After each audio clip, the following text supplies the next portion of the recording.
Hello everyone. Now we are coming to the part 2 of this life processes, that is nutrition. So this is the first life process which we will be discussing. Now actually, as the terms, we start with the definition, that is, what is nutrition? Nutrition is the intake of food and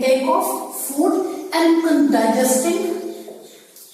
Digesting means because food may be complex, and conversion of complex into simpler forms, simpler and absorbable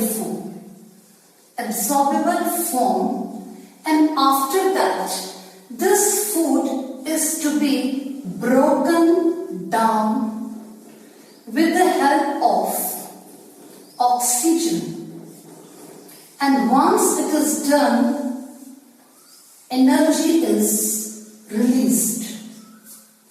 And this and only release of energy is again not nutrition. This energy is to be utilized. It is to be utilized for what? For maintaining or maybe performing different activities like running, breathing, moving, whatever the activities is performed by an organism. Besides activities, the repairing of the tissues. And after repairing, then there is a growth also. And once these things are done, performed, then we call a living organism or any organism as a living from where we started. So for an organism to be living, to perform all these functions, organism needs energy, and energy is obtained from food, and this whole process is known as nutrition. So how to conclude? Nutrition is intake of food, then being digested with the help of various enzymes. We will be doing it in detail in the next module. That is, after digestion, the simpler absorbable form of food, which is nothing but glucose. It is the simplest food, and this is oxidized with the help of oxygen, and energy is released. And the usage of that energy in performing various activities, repairing and growth of an organism. So this whole process is known as nutrition. Now, some common facts about it. From here only we can say all organisms need common form of food, that is common form of food, that is glucose. That is glucose. This is the simplest carbohydrate. But every organism does not get glucose directly from outside. Which means we have different forms of food. So let's discuss what are the different components of food. We have carbohydrates. Then we have fats, and then we have proteins, then we have vitamins and minerals, and finally we have water and roughage. So these are all different forms of food, or we can say the different components of food which an organism takes it from the outside. Now, all these components, they are complex in nature. Now, carbohydrates, all different forms of sugars. You also find it in chocolates. You find it in all types of grains like wheat, jawar, bajra, corn, etc. You find it in carbohydrates, and then you also find carbohydrates in various forms of sugars, or you can say in beetroot, in sugarcane, are sweet in nature. So, fats we obtain from the ghee, butter, the vegetables or the seeds containing oil like coconut, like mustard, and in many nuts like peanut. Then proteins, we get proteins from pulses, from cheese, again from nuts like peanuts, and we also get proteins from some vegetables. Right? Now all these are, as I told you, the complex form of food. Vitamins and minerals we obtain from fruits and vegetables especially. Next is water and roughage. Water you know as we take directly, and many food like fruits they have high water content. Secondly, roughage. Roughage you get from vegetables and fruits in the form of fiber. So they are not actually, the roughage does not give any kind of nutrient, but it helps in a proper bowel movement. And water, it is required for all the biochemical reactions occurring inside the body. Now this, as I told you, all the organisms, be it plant, be it animal, they require at the cellular level the glucose as a simpler food. So glucose is the simplest carbohydrate. Glucose is the simplest carbohydrate. So the process or the function of the nutrition is, or the system which helps the, you can say, to carry on the nutrition, and the major function will be to convert this complex food into simplest form. That is to convert carbs into glucose, to convert fat into fatty acids or glycerol, and to convert all the proteins into amino acids. And vitamins and minerals, they are directly, you can say, are introduced into the bloodstream. They are directly absorbed like that only. Now, conversion of this complex food, this all is known as digestion. But before I go further for this digestion, I would like to tell you, because organisms obtain food or in different forms, in different ways, and it depends upon, because the nature, the environment will be providing food in these forms. Now, according to that, organisms adapt themselves in taking the food. So, accordingly, we have different modes of nutrition. We have different modes of nutrition. Modes of nutrition. As we know, organisms require glucose as the simplest carb to be broken down inside the cell. So, we have organisms which can make their own food. Own food. Here, making own food doesn't mean getting the grocery and cooking inside the kitchen. Making own food means using the inorganic compounds, inorganic molecules, compounds like carbon dioxide, like water, in the presence of chlorophyll and sunlight. You remember what this process is called? This process is called photosynthesis. That is preparation of food from the inorganic compounds, from the non-living world. These inorganic compounds are obtained from non-living world. And this is, you can say, solar energy with the help of chlorophyll, and using these two as a raw material, converting it into glucose. This is known as photosynthesis, and this is performed by all green plants. All green plants, and this type of nutrition is known as autotrophic nutrition. What it is known as? Autotrophic nutrition.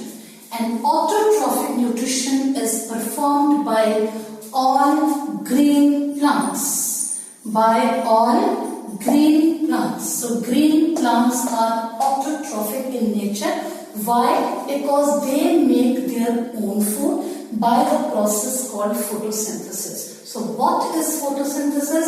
It is the making of organic food, simpler food, that is glucose, using the inorganic material like carbon dioxide and water under the presence of two conditions, that is chlorophyll, which is present only in green plants. Mind it, that is why I am writing all green plants.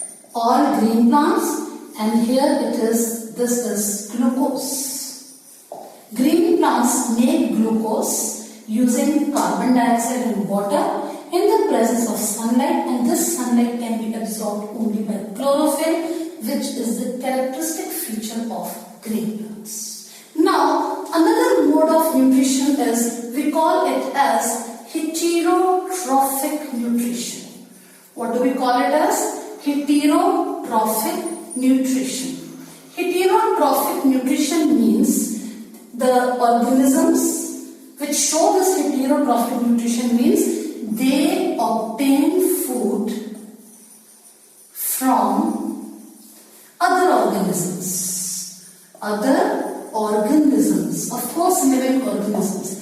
And these other organisms can be green plants, that is the animals which eat green plants, that is herbivores, and they can be from animals also, that is the animals which eat other animals, that is carnivores, and we have got omnivores also which eat both plants and animals, right? And then we have vultures also, that is scavengers eating the flesh of the dead animals, dead bodies. So heterotrophic nutrition, this we will do it in detail in the next video, but let us go in detail with autotrophic nutrition, that is by green plants, right? Now, what is actually the photosynthesis? Let's do it diagrammatically. Here you will be able to answer some important questions which are normally asked in board exams. Let us represent this as a plant, this a leaf,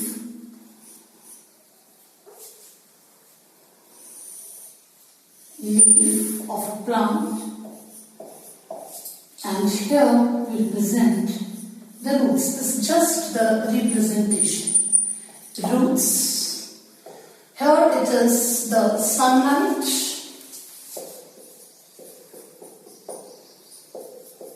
sun. Then inside the green leaf we have chlorophyll, right? Now from the soil the plants get water plus minerals, right? With the help of xylem they reach up to the leaf, and leaf contain chlorophyll. Sunlight is trapped by only the green pigment called chlorophyll. When sunlight is trapped, then with the help of water is also reached over here. Carbon dioxide is taken from the air. Carbon dioxide is taken from the air by the small pores called stomata. We'll be doing it in detail. I'm just giving you the pictorial representation of photosynthesis. Now see, two raw materials are used. One is the water. Second is carbon dioxide. Water from the roots, carbon dioxide from air, you can say exchanged by the small pores called stomata, present on the leaves. These two raw material are used. One is the water. Second is carbon dioxide. Water from the roots, carbon dioxide from air, you can say exchanged by the small pores called stomata, present on the leaves. These two raw material are used. One is the water. Second is carbon dioxide from air, you can say exchanged by the small pores called stomata, present on the leaves. These two raw material are used sunlight is used, but sunlight is trapped only with the help of chlorophyll. So these two are the conditions. So all these four together help in preparing a simplest, you can say, carbohydrate called glucose. It is called glucose. So this is photosynthesis. How to write this chemical reaction? I'll write it here. What are we using? Carbon dioxide, 6 molecules. What are we using other than raw material? Water, 6 water molecule. Conditions are, I'll remove this soil over here and write here. This is chlorophyll in the presence of sunlight. The simplest carbohydrate, glucose, is formed C6H12O6. This is glucose, and 6 molecules of oxygen is released. This is the basic chemical reaction of photosynthesis. So this was a pictorial representation. Now in detail, step by step, we'll be doing how the plants obtain carbon dioxide with the help of stomata. This was the first topic. And where is chlorophyll present, which helps in trapping the sunlight, and how the water is taken by the plants. Now coming to next topic is, that is the various steps of photosynthesis. First is absorption of light energy. Absorption of light energy by chlorophyll. As you know, chlorophyll only, that is a green pigment, has a capacity to absorb sunlight, because we also receive the sunlight but we cannot absorb it. So it is the presence of chlorophyll only that differentiates the plants, the plant kingdom, from the animal kingdom. Then second step is conversion of this light energy into chemical energy. Conversion of light energy into chemical energy. Right? And after this, what happens? This chemical energy breaks down water.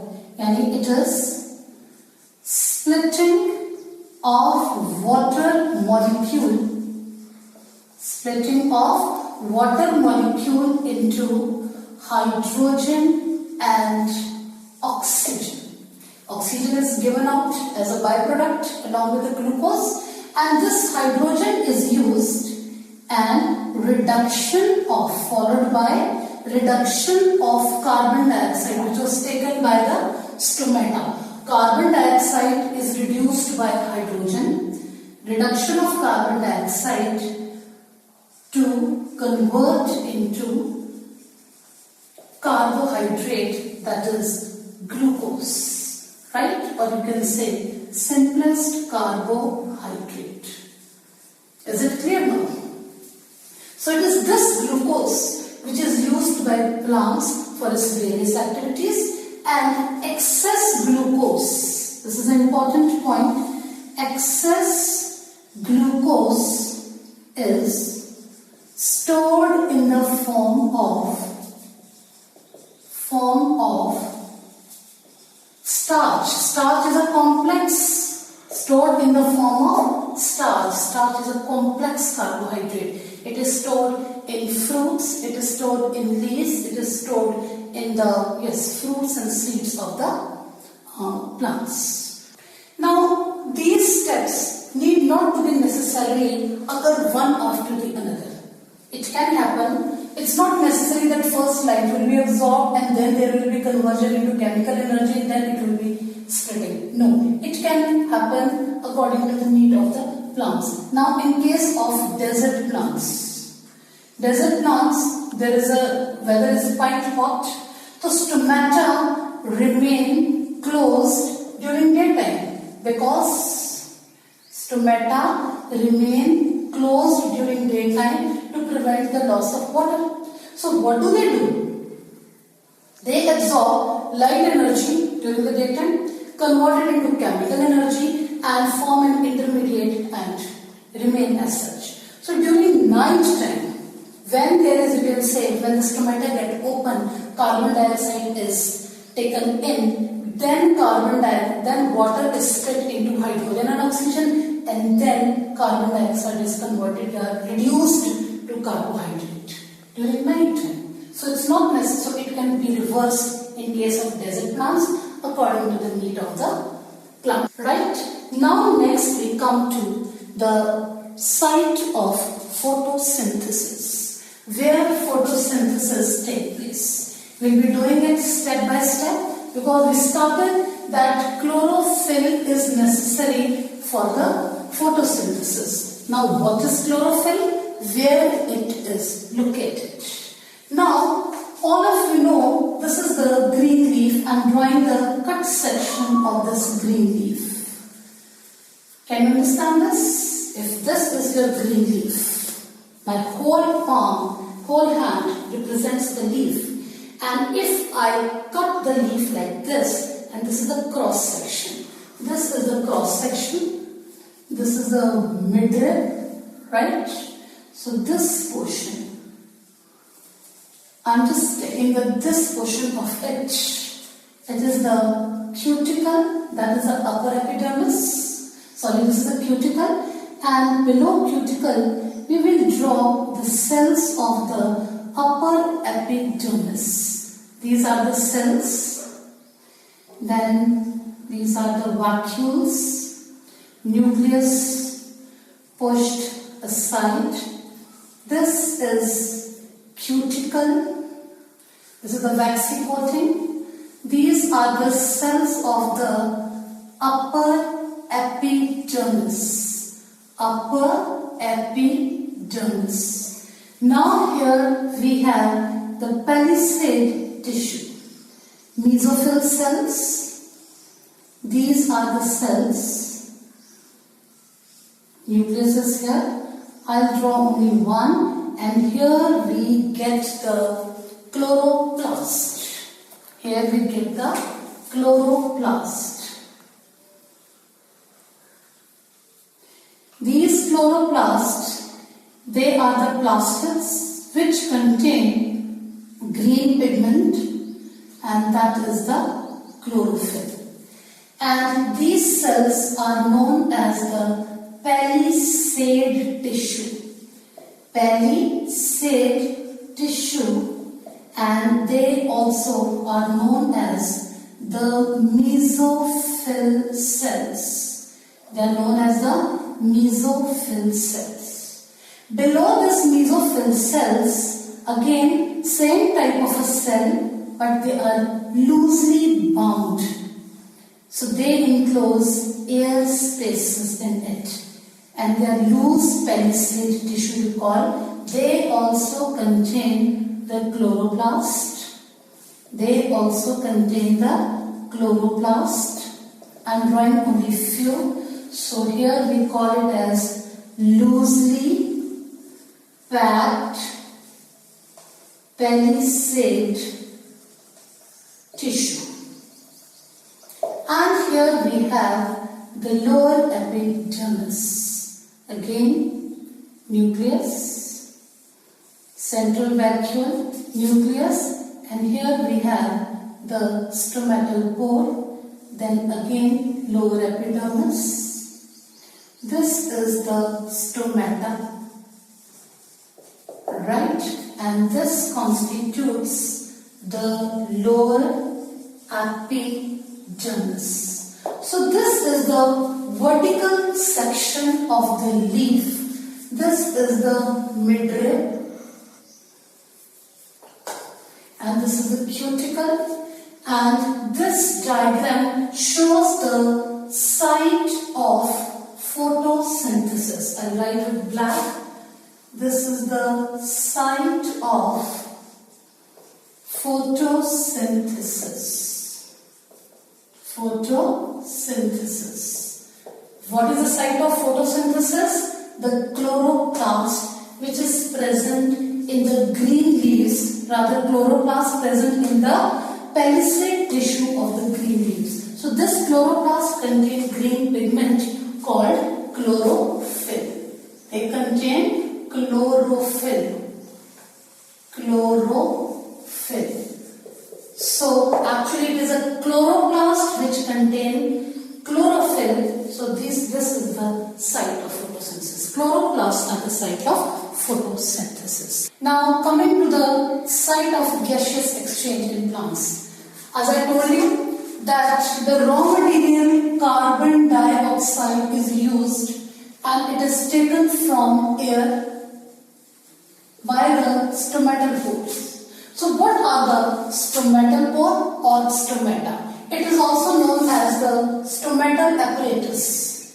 Stomatal apparatus. Now what is it? They are the small pores present on the surface of the leaves. And these are the small stomatal pores. And these stomatal pores, actually they are guarded by the kidney-shaped or bean-shaped pair of guard cells.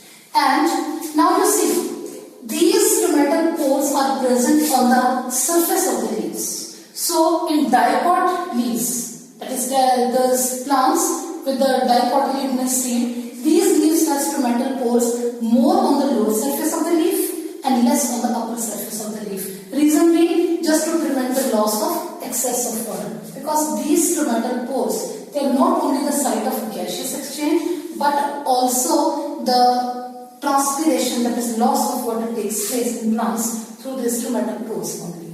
But gaseous exchange is required, so they have to remain open. So lower surface more stomatal pores and upper surface less. But in case of monopod leaves, where the leaves are long, elongated, so the number of stomatal pores are equal on both the sides. Now what does the stomatal pore look like? Actually, when these two guard cells, they come close to each other, in the center there appears, you can say there forms a small pore which is known as the stomatal pore. And these guard cells, kidney-shaped guard cells, just note down, the concave side, it is somewhat thick and elastic in nature. And these guard cells, these are the epidermal cells present on the surface of the leaves and they are transparent. When we observe these stomatal pores in the lab under the microscope, when we peel off the, you can say, the peel of the leaf, we can see under the microscope only these guard cells are green in color. They contain chloroplasts which contain chlorophyll, and these epidermal cells, they do not contain any chloroplasts. So they are non-green, transparent, and they contain only nucleus, and that nucleus is visible only under the microscope. So you can say these guard cells, this is the nucleus, and chloroplasts are present in the guard cells.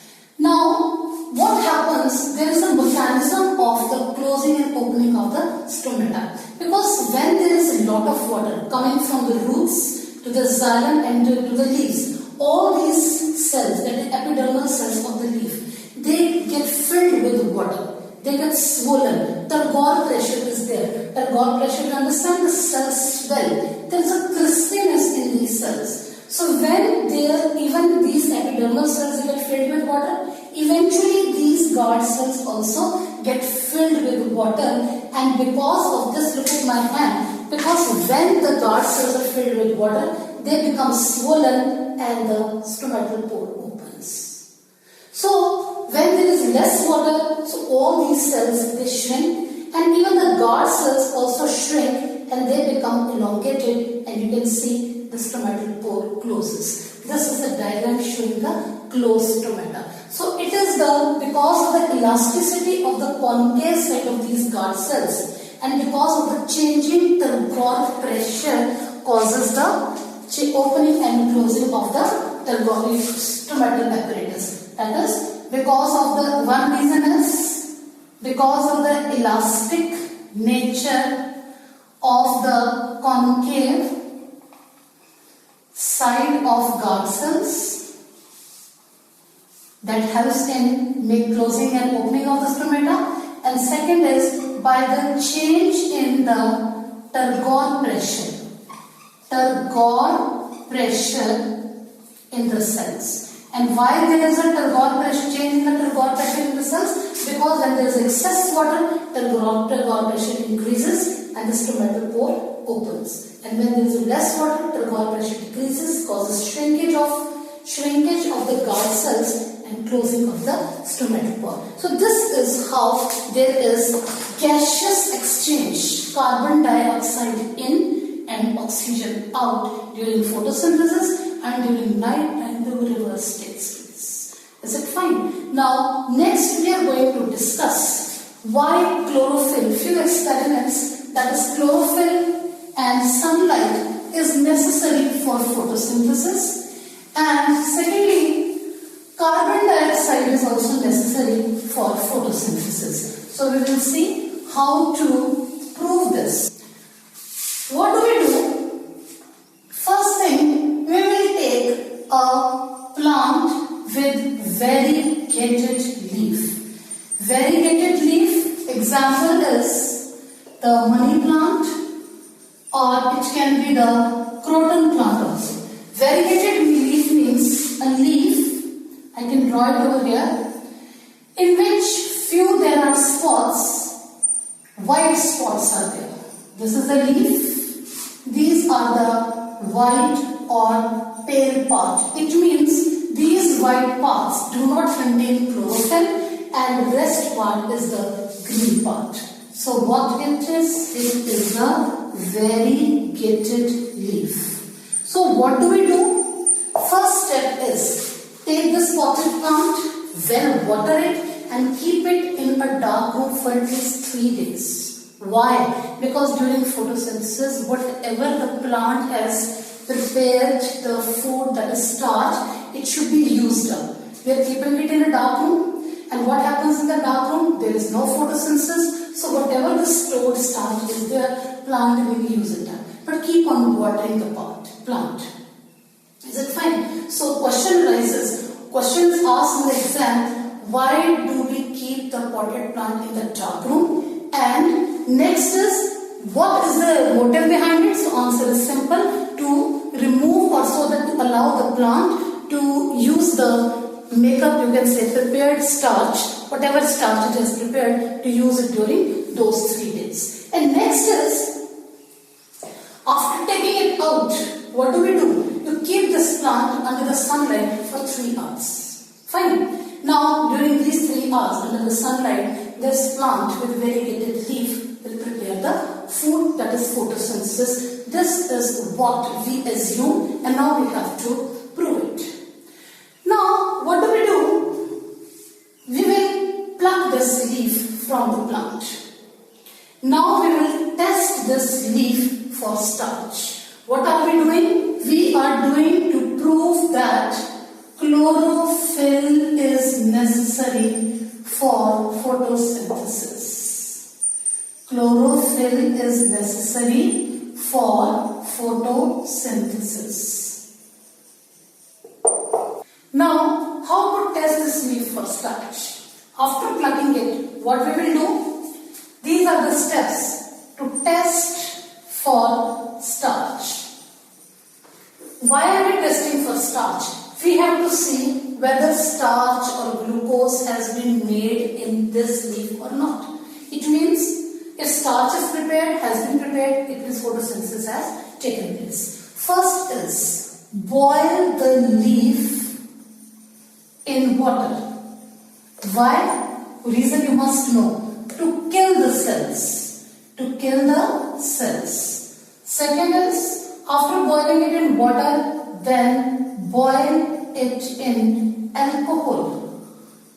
And boiling in alcohol, you will use the water bath. Why do we use a water bath? Reason being, alcohol is highly inflammable. How do? We take a beaker, right, and we put some water into it, and inside we put a boiling tube, and inside the boiling tube we have alcohol. We have alcohol into it, and inside we are putting the leaf. We are boiling it. This is the test tube, and here we are heating it. So water will be heated up, water will ultimately heat the alcohol present in the tube and leaf will be boiled. Alcohol, we boil it in alcohol. Why? To remove chlorophyll. We need to remove chlorophyll because if chlorophyll is not removed from the leaf, it will interfere with the iodine test, because we have to use the chemical iodine to test for the starch. Now, what is the third step? I am rubbing this. This was just to show it to you. Third is, after this, wash the leaf. We have to wash it to remove the traces of alcohol, and then we have to put it into iodine solution. Iodine solution using a petri dish. Using a petri dish. Petri dish is a small glass type of a dish. We will show it to you in the lab. In the petri dish, you place the leaf and you pour the iodine solution. But before that, I tell you, when you will boil this leaf in the alcohol, before boiling it, you have to mark it as A, or with something groove or blade, just to show that these marks, they were white or pale, because after boiling it in alcohol, this portion will lose a green color and the whole leaf will appear pale. Now, when we will put it in petri dish, you will not be able to come to know which part was green and which part was white. After pouring the iodine solution, now the cells are dead. The iodine will enter into the cells. In the cells, you can say mesophyll cells, starch is present, that is prepared during photosynthesis. Now, you know iodine turns blue-black with starch. We assume that green color, that is chlorophyll, is necessary for photosynthesis. It is present only the green part. This part will turn blue-black. This part will turn blue-black. It will show that this part contained chlorophyll. Starch is prepared. So with iodine, it turned blue-black. Blue-black with iodine solution. And the portion which we had marked AA in the circles, then these portions did not turn blue-black. It remained unchanged. You can say the color of the iodine remained brown. It shows that no starch is present in these parts. But what did these parts not have? They did not have the chlorophyll. So this experiment, the activity tells us that chlorophyll is necessary for photosynthesis. Now, next is, we have to prove sunlight is necessary for photosynthesis. How we will do that? We will take another potted plant, and that potted plant, we will not take variegated leaf, normal potted plant. Again, keep it in the dark room for destarching for 3 days. And after taking it out, what do? See, this is the potted plant, right? I'm just representing in the form of a pictorial diagram. So just select one leaf. Don't pluck it. It should be intact with the plant. Select one leaf, and what do? We take the black chart paper in the form of a strip. Cover the leaf with a black chart paper on both the sides, upper side and lower side, and above or below we can place a glass slide also, and we can fix it using a rubber band, and you can give us some support with a stick also. So what actually we are doing is, for example, if I am taking this paper as a leaf, so what do? If this is a leaf, take the strip over here, another strip over here, and place a glass slide and the glass slide both below and above it, and fix it with rubber band. This is the plant and this is the leaf. So you have to support it with some stand so that leaf does not fall because of the weight of the slides. Now keep it under sunlight for 3 hours or 4 hours. Main idea is that this portion it will not receive any sunlight. That is the portion under the black strip, and this portion which I am marking A and A, they are receiving the sunlight. After 3 or 4 hours, pluck this leaf, remove this slide and the strip. Now in this leaf, what do? Mark this area with a pen, so that you come to know that this portion did not receive sunlight.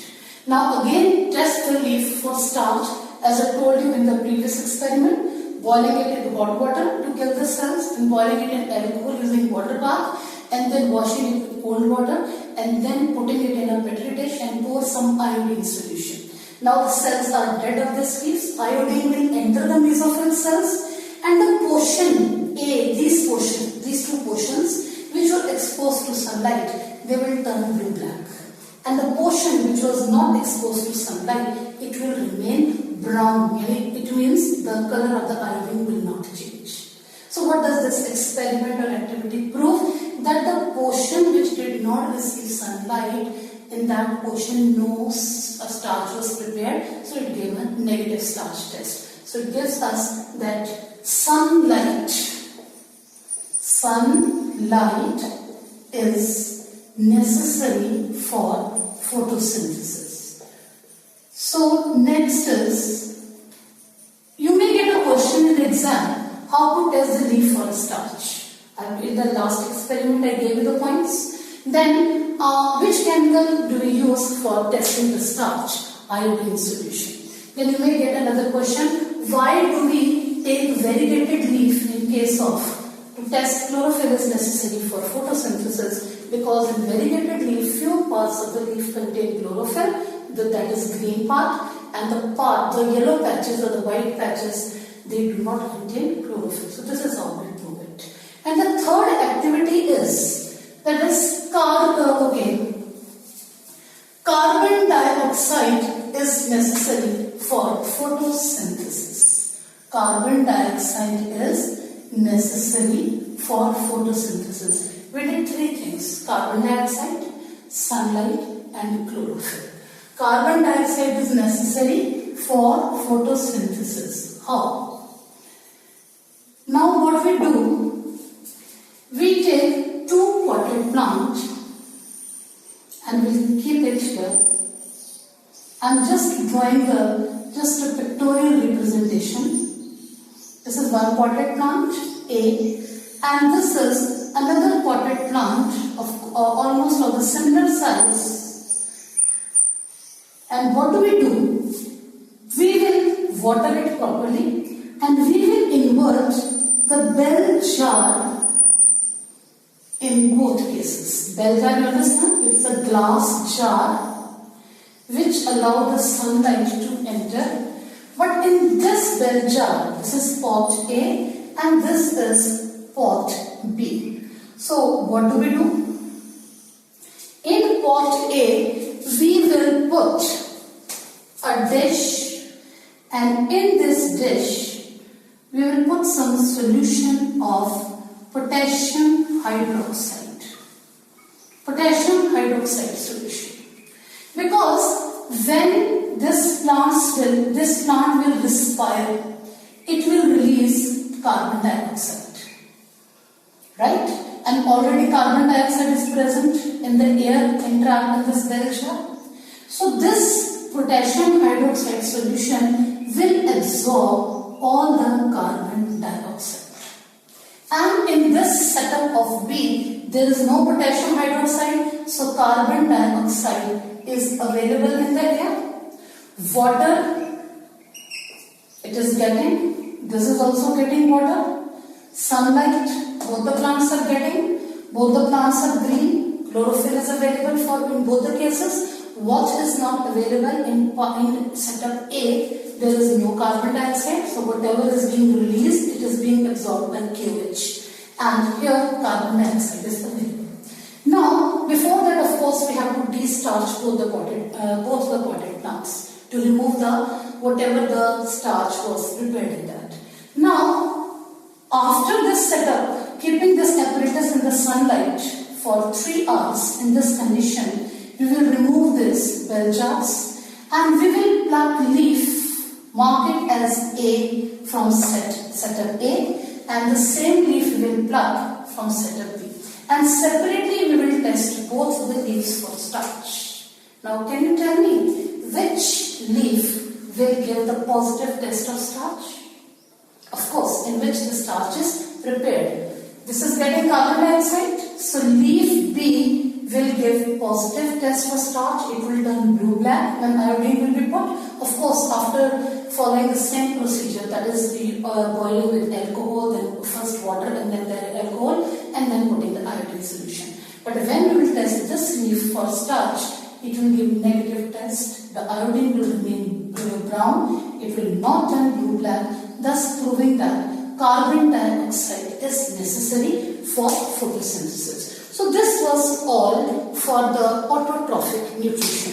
Here I just want to conclude, in all the three cases, whether to prove carbon dioxide necessary for photosynthesis or sunlight or chlorophyll, the first step is always that to de-starch the potted plant for 3 days by keeping it in a dark room.